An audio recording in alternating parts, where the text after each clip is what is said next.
Craftsman Days are here at Lowe's with big savings on the tools you need. Right now, get a free select tool when you buy the Craftsman V20 2-pack battery kit. Whether it's the backyard, the bathroom, or beyond, Craftsman has the tools to help you power through and get the project done right. Because DIYing is unpredictable, but your tools shouldn't be. Shop Craftsman at Lowe's today. Valid through 6/18 while supplies last. Selection varies by location. If you could just tell Palpatine that like his greatest enemy isn't Yoda or the spawn of like his apprentice, but it's actually like an antique salesman, like in Coruscant. You know? Welcome to May the Review Be With You with Nick and Joe. I'm Joe. And I'm Nick, and today we are talking about Andor Season 2, and without, of course, further ado, we're talking about Andor, which means we're also going to talk a little bit about Rogue One, potentially the greatest Star Wars story ever. Maybe even more elevated after this Andor finale. Insanity. You know, it's funny that you're saying that. Like, I think I've heard like several people now say that their favorite trilogy in Star Wars now is Andor, Rogue One, and A New Hope. Like that's the new like favorite child right now. Or Andor Season 1, Andor Season 2, and Rogue One. Yeah, numbers are funny like that. You can play with them however you want, you know? But honestly, that is a great point. Andor, Rogue One, and then A New Hope might be the best trilogy if you didn't have to worry about like, you know, original order and release and all that BS. Well, I think some of the argument for that is just like how seamless like all three of those work from like finale to finale, right? Yeah. So yeah, that's pretty cool how well that's stitched together. Yeah, same here. But Nick, let me ask you, you know, as far as Andor, we're a couple weeks removed. It sounds like you're already pretty jazzed up about it. You know, like just an overall feeling that you had walking away from Andor Season 2. This was done extremely well. When it was first announced that they were going to do 3 episodes at a time, I was pissed because just from one, being able to keep up with that on a weekly basis, and then 2, we do content and stuff, so that makes it extremely difficult for us to also be like on it and watch them all at the same time. This is true. Every time Disney tells the world that it's going to be releasing some popular show, like 3 or 4 episodes at a time, Nick calls and texts me and just immediately rants about it. And like, I agree. It's what the hell? But this time, yes, this time ended up being a little bit different. Actually, granted, it's still really tough. Even just like weekly, even if you didn't do content, it's just really tough to like watch all 3. And then because you want to have that enjoyment of talking to people online about it regardless, right? And that means people have to watch 3 episodes. Probably takes a few more days. Then you only have a couple days to talk about it, and then you have to watch 3 more again. It's really quick. But the way they did this particular season in Andor, it was really, really awesome, right? Because like each section of 3 episodes is basically a year difference, like a year passes. And it was such an interesting way to tell a story because like in those sequences, there are like really specific gaps and specific events that like shape what happens at the very end of Andor Season 2. And it ended up really being a cool way to tell a story, in my opinion. And I loved it. That was Andor is one of the best, if not the best Star Wars story, in my opinion, after watching that. It was really good. I definitely agree with you.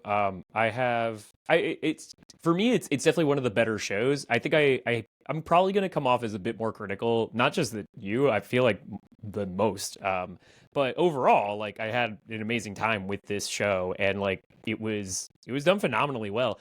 Honestly, like I think my only real complaints about it are there's so much detail. It's almost too much detail. And like I feel like I sound like an old man when I say that. But like there were times where like certain characters, like I wouldn't know who, because like we hadn't seen this character in a while, and like their screen time was like so limited. I'd be a little lost as to like who some characters are, you know, especially in Season 2, toward the end there. But you know, all the heavy hitters, their stories were really interesting. My favorite probably was Luthen. 100%. Luthen is the he is the main hero of the Star Wars universe, in my opinion. Hero's He's a the guy. strong word, but like he is the father of the rebellion. I'll give you that much. If not for Luthen, Darth Vader and the Siths win. That's my. That's how it Yeah, is. who knew that? Like, I mean, like it's funny that like if you could just tell Palpatine that like his greatest enemy isn't Yoda or the spawn of like his apprentice, but it's actually like an antique salesman, like in Coruscant.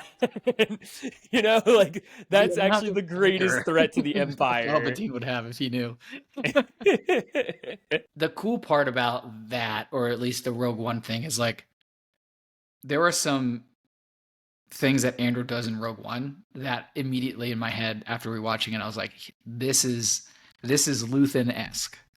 Like Andor went full circle and is acting essentially like Luthen would in certain scenarios with Jyn or so. And so I thought it was really cool that that's the thought I had after watching Andor, right? Because they're creating his story basically after the fact, right? And so they really did a great job with the development of Andor's character, with how they portrayed Luthen, and then how that all like transitioned into Rogue One. Just phenomenal. So Nick, tell me, finale, what really works for you? And I guess like when I say that, the finale is really 3 episodes. So I guess starting really from episode 10 to 12, what worked for you in that finale? Oh man. So we get like the backstory for Luthen and Clea, which I thought was really important because this whole time we know that they've been working together. We just don't know really, and they have like this weird kind of relationship, right? Where she kind of like listens to whatever he does, but like she also is empowered to like make her own decisions and suggestions. And so there's like a weird tension there. And so we get this backstory about how like I guess Luthen used to be like an Empire sergeant, or he was a sergeant, and he was, I guess, partly responsible for her family dying, but he sees her and essentially decides to take her in. And like, this is kind of, I guess, the moment where he decides that he wants to like grow a rebellion from the bottom up, which is kind of like a really cool origin story in a way for their relationship and the rebellion, right? And I thought that was like phenomenal way to give us some information. We also find out during this time that like this is when we first hear that like the Empire is building a secret weapon, and of course the secret weapon is the Death Star. This was like the first like really proof that the energy program's a lie, and like we just got 10 through To be 12. fair, there were subtle hints that Yeah, the Empire has like been up to something, sure, but like like 10 all the through way back in season 1. yeah, but like 10 through 12 is like the official like walls are falling, right? Like communication is like falling, like walls are falling on like the secretiveness of things. And so, and then we're also getting some backstory. That whole sequence is so it's so cat and mouse. I mean, the moment that Deidre has Luthen like in her sights, Yeah, and she's in the shop, and like tension, he's dude. not going with her, but you're just not really sure how. And like Right. Luthen just decides, yeah, I'm gonna off myself, and Yeah. it becomes this cat and mouse race of like, can we keep Luthen alive? And Clea's on like a war path to make sure that Luthen dies, right? And then of Right. course, like you said, we get that emotional backstory between the two. That's pretty.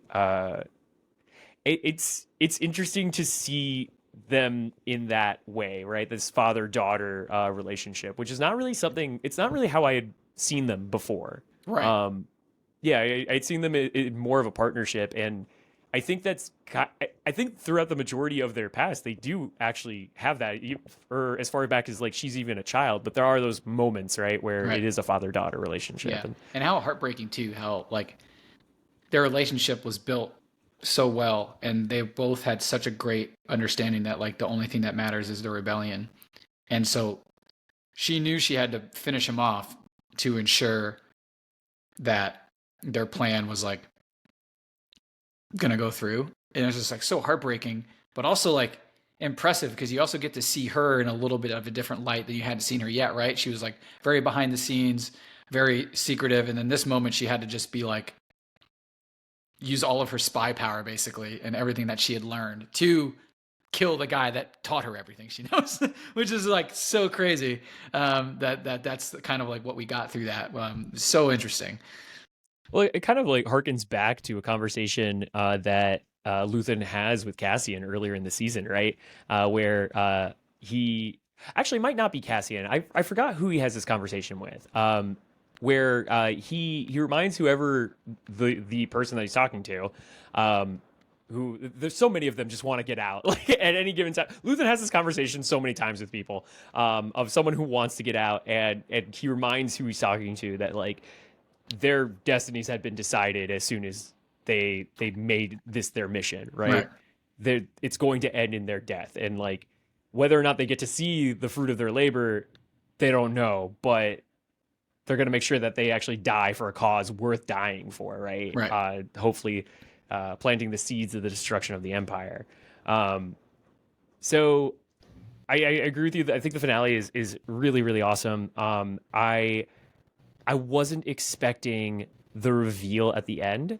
Like I was really unimpressed with the end of season 1, with the conversation between Cassian and Luthen. I thought it was kind of lame. I thought it was like the worst part of the whole show was the finale, because it was one of those situations where he was asking him, it's like either choose to live a life worth living or choose death, right? And it's like, well, we know he's not going to die at the end of this. Like, what?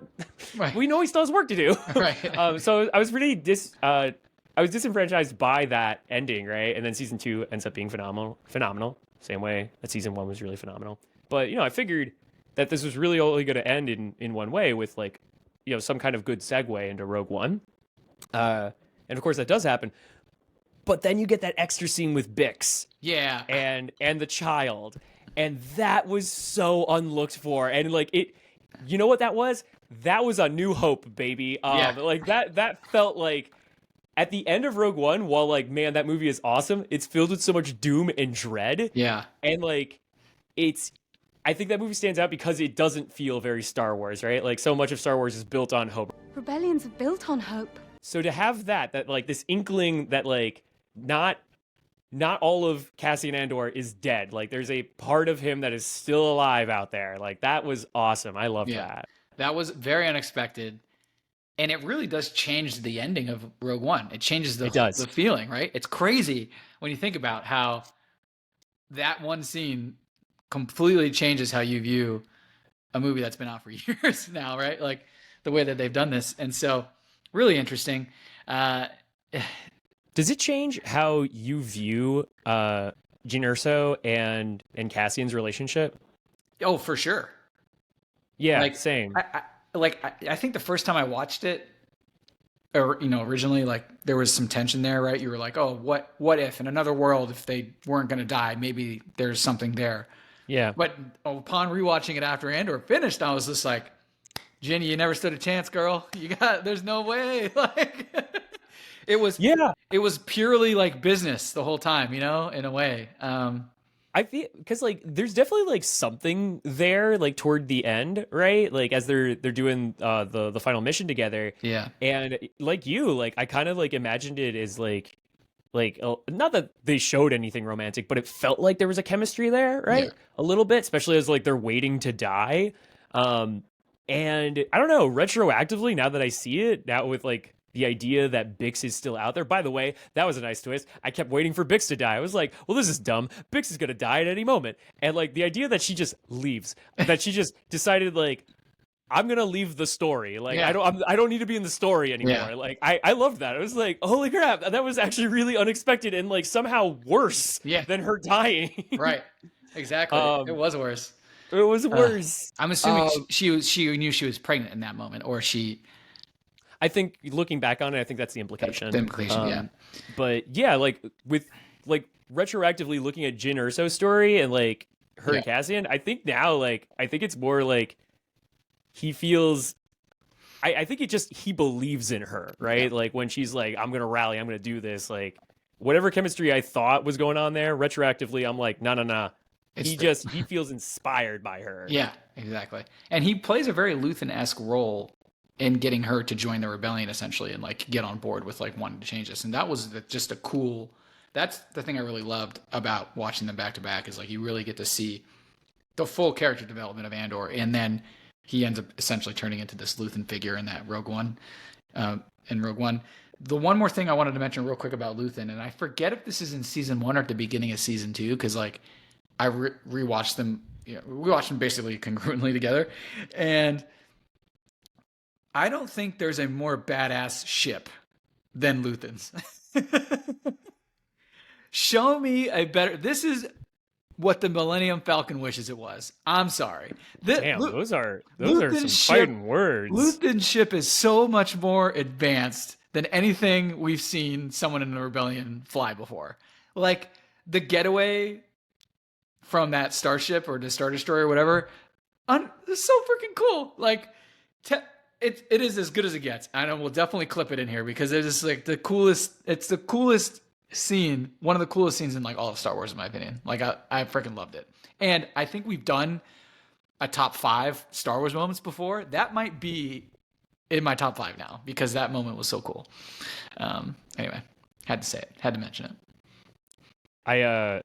If we're talking about top Star Wars moments, episode 9, Welcome to the Rebellion, with Maz's speech on the Senate floor. Dude, I'm so glad you're bringing this up. This is the next top thing I was going to say. That is as good as it gets. That episode, I think that's the best episode in all of Andor. And I think it's one of the best Star Wars stories. Yeah.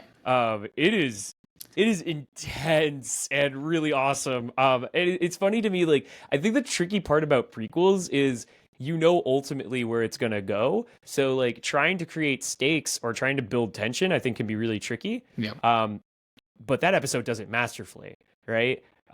She's probably going to get the speech out, maybe, or not, right? Like, you start to question it. You're like, well, maybe she doesn't actually. Like, I know she'll survive, but, like, this is important. Like, how's she going to get this out here? And yeah, everything that goes into that of, like, who do you trust? Who can't you trust, right? Like, I have friends everywhere. God, it was such a masterclass in building suspense. It was awesome. Yeah, absolutely riveting, honestly. Best... Yeah, I think I'm with you with that being the best episode for sure of Andor. Like, that was insane. The speech was fantastic. Delivered brilliantly by Genevieve O'Reilly. Excellent. Yeah, props where props are due. Hell yeah. What else is on your mind? I have to bring up my favorite character in all of Andor. I don't know if this is true for most people. I feel like most people probably don't like him. I love Cyril. No, he's the worst. I love him. I You would like him. You love him. You stink. Boo. Dude, this story. Are you kidding me? This story is fantastic. He sucks, dude. But that's why it's so interesting because he sucks. I will say he his sucks arc so was, hard. I did like where his story went. I really hated him the first like half of the whole show. Like, well, like he kind of felt like in the beginning. In the beginning, he probably wasn't my favorite. I don't think I really started to enjoy him until season 2, because like he kind of felt like Team Rocket in the beginning, like because like he's like bad guy who sucks at his job, Team right? Rocket, yeah, that's what he was. He was Team Rocket. He was never imposing or really threatening, and then in season 2, I feel like he really kind of comes into because he was dating a powerful woman. For the record, I love Dedra too. Yeah, she's great. She was great. She is great, and I love where both of their stories go. I think both of their stories end perfectly. Yeah. To have Cyril be this what's the line from Rogue One where Vader being like the ultimate like dad jokester? Be careful not to choke on your aspirations. And then he starts like force choking. So Cyril, I feel like, is the embodiment of that. Like, don't choke on your ambitions. Being like way in over his head, trying to get stuff done, and shooting way above his pay grade, and just messing it all up. Only to find out that he's being used for like this horrible manufacturing job going on Gorn, and to find out that the Empire is like this manipulative, and it's using him as a tool to like sow those seeds, and like someone he loves is like using him to sow those seeds, right? Yeah. Only for that all to start blowing up, and then to see the man he believes ruined his goddamn life on the other end of this, and for him to just snap and try to pin it all on him, and then actually whoop his ass, only for that guy to look at him and say, "Who are you?" Dude. Amazing. Cyril died twice that day. He did. He died. That's such a great call. He did. He died twice. Oh my God. My boy got shot through the brain and the heart. Yeah. Andor absolutely bodied him with that. It's like, who are you, man? Oh my God. You know what's funny? Like minutes before Cassian said that, I actually said it to myself out loud. I was like, does Cassian even know who this is anymore? Because like they hadn't seen each other in so long, and Cassian's been through so much. Insane. And then perfectly, who are you? Yeah, it was awesome. Apparently, I think it was the director had to like fight, not the director. Showrunner? Tony Gilroy? Maybe it was Gilroy. He had to fight to have that line in there. Oh, did he really? Apparently. Dude, that's like one of the best moments of the whole show. I know, it's like crazy. It's crazy. Like, it was considered not to be there. Like, anyway, that was a moment for sure. That whole thing with Gorn, that whole like, marketing campaign, really, like well done, so well done. Like the storytelling there was really cool, crazy. I really like this show for how it represents the Empire. Mm-hmm. I think that throughout most of Star Wars, maybe this isn't true with like Rogue One, or not Rogue One, with like Rebels, but like most of Star Wars, I feel like we don't really get to see like the Empire like be a cunning and ruthless machine. Like really, like we get to see the Sith like do its thing, right? And like I don't necessarily I mean, they are the same, right? But tomato, right? They're both part of the same entities, but they don't operate the same. Right. And most people in the galaxy are familiar with the Empire. So like it's really cool, or it was really fascinating and horrifying to see the Empire be an actual well-oiled machine, not the lame stormtroopers who can't aim that we're used to, right? And how dedicated all of the members of the Empire were to their cause, right? To the Empire, yeah. Like that was neat. Insane. Like there's no one is questioning anything. They're all just They're zealots. Yeah, they're like, yeah, this is the right way for sure. Like, you know, like what a crazy thing. Which, I mean, that's a really great. I mean, but that's a great point, because I mean, like, you know, the end of Revenge of the Sith, you know, you get the line, we hear it a lot these days, that this is how democracy dies, to thunderous applause, right? So like we should be seeing that blindness, right? That people believe what they're doing is right and this is the way. And it's such a great contrast to all the different rebel factions that we see. Sure. Like Saul Guerrera is a great contrast to the Empire, right? Like he's someone who vastly believes in what he's doing, and like he's insane, right? And he's not really the heroic type that we associate with the rebels, right? So yeah, that's a really great call. That like, for as efficient as they are, like they're zealous, and like you look at them and you question like, how are you like this? In one moment that really stands out how much they are dedicated to the Empire is that there's that moment where the ISB agent or sergeant or whatever it is, the one that's kind of in charge of making sure, I think he's the one who's in charge of like Deidre, and they end up like failing, and Luthen ends up dying, and like basically the ISB guy ends up killing himself instead of going to face the reprimand. That scene, instead of being reprimanded, he ends up killing himself. And the cool part about this scene is there's a recording playing in this scene, and it's Nemec reading one of his passages from his book from Andor season 1. Like he would, you know, he was like recording the rebellion things or whatever on this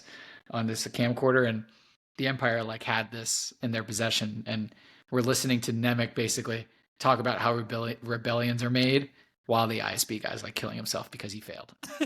What's worse though, ending up in one of those prisons like Deidre at the end, you know, like. Can we talk about that? like that was probably my favorite concept of the entire show was the prison, the Empire prison that was created. That I really want to know who came up with the concept of that prison, or like what inspired them to make it, because it messes with you mentally, man. Yeah, it is true torture. It's insane, especially the whole reveal in season 1 about like you're never getting out of there, right? They just like move you to a different wing. I'm like, fuck. To my knowledge, I feel like that's the first time that we learned that the Empire's up to something. Got it. Because like yeah. they're building stuff, and they're like, what are we even building? What even is this for? It's and for like the Death Star. right. And like the question that hangs, as we the viewers know, it's probably Project Stardust. It's probably the Death Star. Yeah. I will say, like, there like I said earlier, there are moments in this show where there's like heavy emphasis on a character, on a minor character, and I don't understand why. Like I think it's the end of episode, I want to say it's episode 7 in the second season, where the last shot is of someone from Cassian's past is in with the rebels, right? And like somebody recognizes him, and it's like, oh, it's you, and like that's the last shot, and like I'm literally I can't even remember the guy's name, and like he's with Cassian in the last 3 episodes of the whole show, and when it like freezes on him, it's like this big moment that he's there, and I was like, I don't remember who this character is, show. Like, you've hit me with so many other important things. Who is this? Tell me. Give me some kind of context. And then, like, we didn't address it again until, like, episode 10. And it was like, oh, okay, he's just with Cass now. Okay, so, yeah, his name is Rule Scott Melshi. He's not that important. And, like, an episode ends with, like, the fact that he's, like, in Yevon. And it's, like, the camera actually frames on him for, like, a moment. Like, he peers out from, like, the corner of, like, or behind somebody else. And, like, they're surprised to see him. You're like, oh my God, he's here. It's this guy who's been so important to this story. And I'm like, I don't know who this is. Actually, you know what? I think he was also in the prison with Andor. Oh, that would explain why it's supposed to be a reveal. Okay. Oh, right. It's the same guy who they separate from each other. That's right. Yeah, now I remember who this is. That's why he's more important. That's why it's like a reveal. But fuck, it's not hard to tell. Like, yeah. Did you when you saw that? No, did you know who that was? I'm finding this out for the first time right now. This is my whole point. Whole point. And don't get me wrong, it actually is kind of cool. Now that I know who he is, like that is cool. But like what I'm like, and that's from the first season. Crazy. And like it's episodes ago, and like years ago at this point in the actual timeline of things, and we've seen so many characters. I don't know who this dude is. And like I'll be honest with you, as far as prison characters go, not the character I was hoping to see. Andy Serkis's character is the character from the prison I was hoping to see, but he had probably one of the most devastating lines in the whole show. I can't swim. I can't swim. I actually yelled at the TV when he said that. I will never forget that when he says that. I'm like, no. That was devastating. Absolutely devastating. Absolutely heartbreaking. It's like, no, you're gonna learn right now, sir. You're right? gonna learn just jump. Oh my God. Two more things. I feel like Saul Guerrero like could have been explored a lot more through this show. Especially I don't know. We were told how insane he is. We got to see him be insane for like an episode. I wanted to see him do more though. I feel like that was not necessarily a missed opportunity. Just I just wanted more out of Saul Guerrero in general. I think he's an interesting character. What are you giving a rating? Give me a rating. What do we do for shows? I think it's 10. Yeah, I think it's 10 too. I usually ask this question. I feel like I can't go lower than 9. I can't go lower than. Oh, actually, I'm so sorry. I have to. Okay. Okay. So there is one thing. The budget for the show is really great at times, and then there are other moments where I'm like, the restraints of this budget are showing. Like Gorn, the fact that we can't see any other part of Gorn except like the main city plaza, and like one random street, and that's it. Like that's it. Like. Don't get me wrong, the budget was used phenomenally in like most other parts of the show, but like man, in Gorn, like you could see it like stretching hard there. That's funny. And I couldn't like unsee it once I had the thought. But anyway, I'm probably still gonna stick with a 9. It's a great show. It's fantastic. 9.7. Ah, look at this guy shooting for the stars. Good as it Wars. gets. As good as it gets. Wow. Boo. All right. That's a review. That's a review. Please let us know in the comments what you think about Andor and then the transition into Rogue One. Follow us on Threads. Hit the subscribe button here on YouTube and keep up with everything that we are reviewing. What's next for us? We should go back to time travel. Maybe we'll do a time travel film. Anyway, Yeah. keep tabs. We'll be talking about what's next here on Threads and YouTube. In the meantime, don't forget to check out our earlier video about Ozfest, where we talk about 3 different Wizard of Oz universe films. That is on our YouTube page now as well. And until next time, May the review be with you. peace.